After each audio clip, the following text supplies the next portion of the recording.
Hi everyone, welcome back. In this second part of the series, the Dean gives us a tour of the Faculty of Social Work at the University of Calgary. Let's take a look inside. So this is our Faculty of Social Work at the University of Calgary. This is the third floor, McKimmie Tower. So come on this way and I'll show you the front office.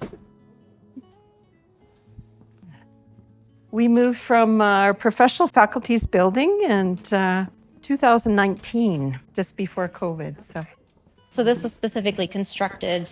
Yeah, for the Faculty of Social Work. We're really lucky because we can smudge in the whole building. So it's a really great place for us. So you walk in, this is our front desk area. And we've got lots of information here for you and others. We've got the paintings on the wall from our strategic plan. This one talks about our 4 values of equity, collaboration, integrity, and respect, and how that builds a better future. And this one here is about how we as a faculty need to rely collectively on each other. This is our main faculty strategic plan vision. We've got a teepee here. So you're looking up from the ground to the top of the teepee and you can see all the poles coming down. The idea for the faculty is that it takes all of us to be a part of the team and contributing. If one of the team isn't contributing, the pole falls down, the whole teepee falls down. So we're working in a collective way. So I'll show you a little bit about this building. It's a very energy efficient building. And you'll see right now the blinds are down. And that's all a part of the system that keeps track of the weather and the forecast and the humidity and what needs to happen with the sun. And so right now it seems to be blocking out the sun, which is kind of unusual at this temperature because I think we're minus 24. So typically they would have the blinds wide open so that you can let the light in and the heat. Because this air cell between is the way that the building keeps our space cooler in the summer and warmer in the winter. It's like a little blanket that keeps us warm and cool and moderates the temperature. So you'll find that the blinds go up and down, the windows open and close. It's all related to the factors of the weather, which really makes it energy efficient. That one's going up on its own already. So it's all automated then. It's all automated. Yeah. I know in COVID, when everybody went home, I was watering all the plants and I was going into every office and watering plants. And so I moved them all out here. And now we've only got like 6 or 8 left, people that have yet to claim their plants. This is a typical area where we have lunch in the faculty and get together for smaller meetings. We have the Elders Knowledge Circle Society that has an office here. Faculty offices on the 3 floors. We're very fortunate to have Indigenous Social Work Lodge. It's called Kipatoyas, or Grandmother Lodge. And we have an academic director, Terry Poussette from Stony Nakota, who is directing.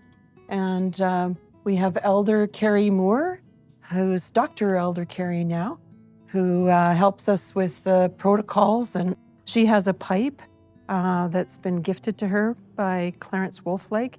And she'll also do ceremonies like tea ceremonies in this space. And we have Deandra Neufeld, who's our advisor, Indigenous Social Work Circle and Lodge advisor.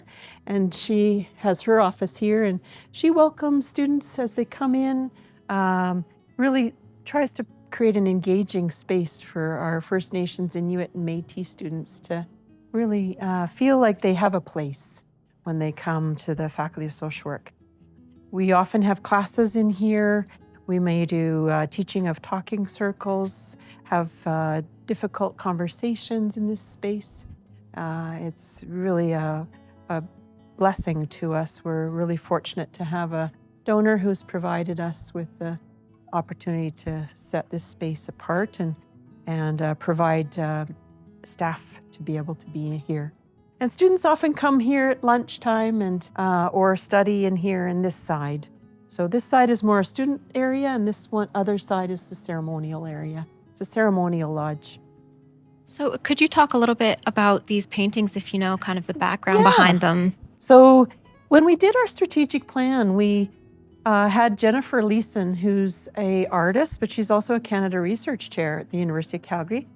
She did up 8 paintings as part of a vision quest that she did in response to the faculty's work in trying to think about where have we gone, what are the barriers, where do we need to look to the future, how can we do things in a good way going forward. And so one of the paintings she came out with after her work with us was this one, and this is signifying the parallel process that we need to go through in Western ways, in Indigenous ways. So you'll see the turmoil at the bottom, which is very much the churning waters of complex issues and all the kinds of things that social workers deal with. And then you see the 2 rivers that are working in parallel to kind of bring hope and light to the mountains in the back. Again, that's our equity, collaboration, integrity, and respect values that guide us through the parallel process. This one over here is one of my favorites.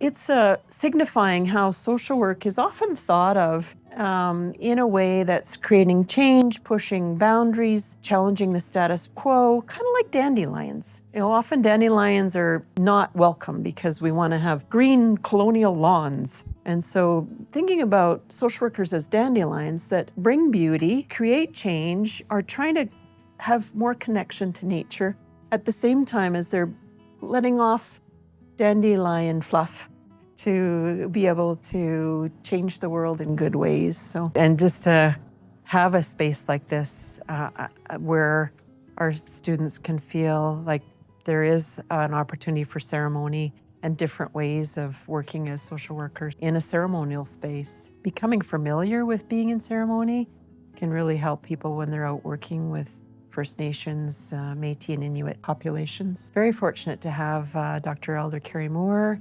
involved, and Deandra Neufeld and Terry Poussette, and our other Indigenous colleagues at the faculty, including Marlon Bennett and Caroline Tate. Very fortunate to have a strong colleague group of Indigenous peoples. So we have an Indigenous course that is going to be new, our Indigenous Leadership Certificate for the master's level, and that starts in September. We've also got Africa-centric course that we've got developed for the new BSW, and we're needing to bring in lots of people with lived experience as well as really good social work instructors to teach those courses. Well, let's go to see the classrooms maybe? Oh, yeah. Yeah. Oh, thank you guys. This is the entrance into the McKimmie Tower where the Faculty of Social Work is. And you'll see that there's a couple more paintings here as well. We've got this painting up here that's on the front of our strategic plan that really indicates what we're trying to do as a social work faculty. So we have society in the 4 buildings there that are being braided with loving kindness and sweetgrass. In the front, there's the tumultuous world that we live in, and in the sunrise in the background is how we bring hope. Our students are here Monday, Thursdays, and Fridays. So today's Tuesday. It's a little less busy. So the Hunter Student Commons used to be our library block, and they took all the material out except for the concrete and rebuilt it all. So both in McKimmie Tower, which used to be the library, and this area too, which used to be our administration, student registration area. Yeah, so just a connector over to our classrooms here on the 3rd floor of Hunter Student Commons. Our classes are dark right now, but typically they're full of students that are having good conversations, and the classrooms all around this floor. I noticed that one was like conference table structured. Are all of them like that? Kind of like a long table? Not so much. No, we try and, depending on the purpose of the class, Yeah, have right. different area. Oh, I see. Okay. So this is one of our main classrooms that we have.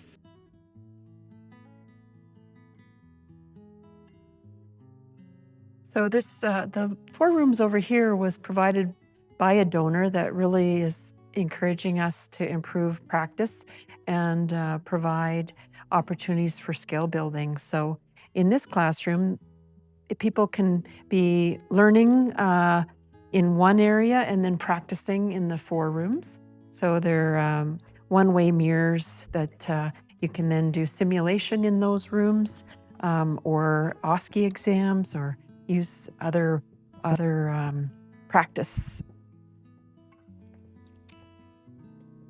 Yeah, they're like a breakout room. We still are trying to build, we still are looking for funding for couches. That may be where those black ones go, is Oh, it? wow. So that you have that sense of, okay, this is a counseling room, Yeah. or there's the simulation opportunities here. We've got a team in our faculty that's working on simulations so that people can be prepared to go out into their practicum in working with complex cases or in situations where students may not have the opportunity to have those experiences. They can know, okay, what kinds of response do I have in this case, and what would be most effective? Yeah, this is a very good practical application of that, because I mean, how else would you really get that sort of kind of experience, you know? Yeah. So this has new equipment. Screens come down for PowerPoint. There's recording opportunities. In our new classrooms now, it's often the opportunity to have someone come in from a distance. The scaffolding creates some sound control, buffering, and the flexible classroom with the things on wheels helps to make sure that it's a flexible learning environment, so people can move from watching the instructor to moving into conversations, moving into small groups or dyads. So the furniture that's flexible is really important for social work. I think it's making it more accessible also. Yeah, we want to make sure that students have the ability to get in and out of the building and in and out of the classrooms as easily as possible. Want to see more classrooms, or is that enough? Yeah, they're different. They're all different. Yeah. Yeah, this one here is for smaller seminar size. There you go. So this is for, again, a flexible learning environment where you can move the tables and chairs really easily into whatever configuration works best for the learning activity of the time. And this is all space here that people can study and be between classes and gather. This is all social work space. Yeah, those are photovoltaic panels. Yeah, again, working on that energy efficient. I can see that sculpture outside. Was it part of this construction? That's or the prairie chicken. It's been here a long time. We worked on, over the last couple of years, putting in Indigenous plants and a nicer walkway through here. And we had the prairie chicken removed and brought back in. So once the construction was done. Over in that building's our administration, our provost and president are there. This is the social science building where social work was when it first was a faculty in 1966. And then we moved over to that pink building over there, the professional faculties one, at the end of the administration. And we were there until 2019. This is our other classroom here. And we're delighted that people can find a space to study if they need to. The times when so that's another classroom there. Yeah, and that across the way is our McEwen Hall, our student union building. Got a quick tour of all our classrooms this way.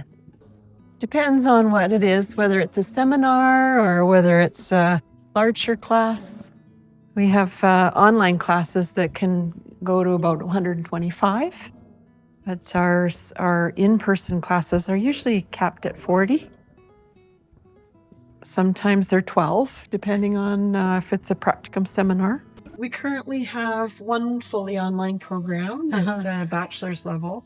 Okay. We have another program we're just wrapping up where it's entirely online except for 2 weeks, 1 week each year.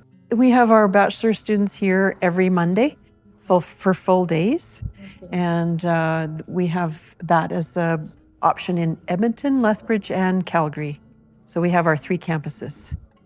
Yeah, so, and then our master's programs are here on Thursdays and Fridays. We do have some master's programs that just have residencies during certain dates in a term. So it's all very much driven by student demand. Our students are the oldest students in any faculty on average in the university. Many are caregiving, many are also working to be able to work with, just gather experience and to be able to afford living. So it's a different student body than you might find in other faculties. Yes. So it's a beautiful space. We have lots of opportunity here for students to come together and connect in our student spaces. I'll show you this painting here. That was the one painting where we looked at the barriers and challenges in social work. That one's called Windigo, and it's about how we work with the kinds of harms that we've caused in residential schools, in 60 Scoop and that kind of thing. You look at the stars in that photo or that painting.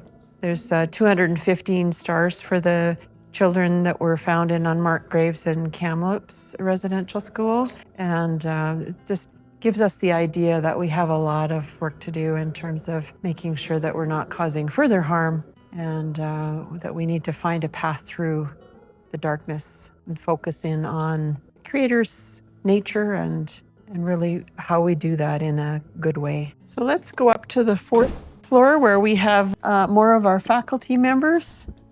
This is our 4th floor. We have free books.